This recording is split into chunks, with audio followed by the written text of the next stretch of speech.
একজন সন্তান হিসেবে আমাদের সব থেকে সুখের বিষয় হলো বাবা মার মুখে হাসি দেখা।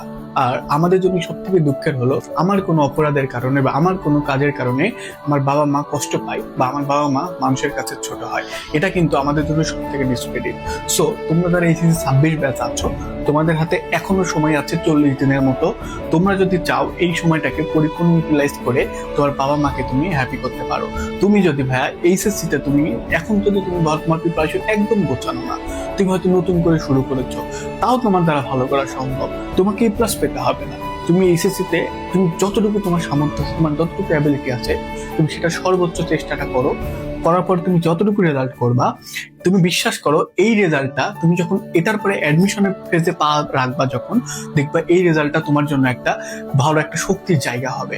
আমি আবারও বলতেছি, তুমি যদি এইচএসসি তে পরিশ্রম করাটা শিখে যাও, তুমি যদি এখানে সাপোজ 4 পয়েন্ট এভারেজও একটা নাম্বার তুমি পাও, জিপিএ 4ও যদি তুমি পাও, তুমি অ্যাডমিশনে যে তুমি অনেক ভালো করবে। কেন বলো তো?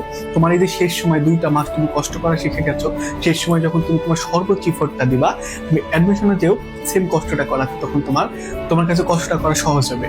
আর আরেকটা বিষয় হচ্ছে যে তুমি এইচএসসি শেষ সময় যখন তুমি বাংলা ইংরেজিটা পড়তেছো, সেই জিনিসটা যখন তুমি অ্যাডমিশনে পড়বা, এই সেম জিনিসগুলো তো তোমার অ্যাডমিশনে তোমার জন্য কাজে দিবে, তাই না? তো তুমি এখন যে তোমার পড়ার ফ্লোটা ক্রিয়েট হবে, এই 2 মাসে যে পড়ার ফ্লোটা তোমার মধ্যে ক্রিয়েট হবে অ্যাডমিশনে যে, সেটা তোমার কাছে অনেক হেল্পফুল হবে।